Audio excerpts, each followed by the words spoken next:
In 1970, the town of Florence, Oregon faced a whale-sized problem when a dead 8-ton sperm whale washed ashore.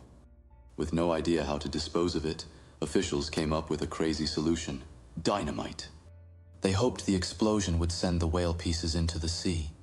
Instead, it rained down chunks of whale meat on the town, smashing cars and covering people in blubber. The incident became a local legend, and to this day it remains one of the most bizarre solutions to a natural problem in US history.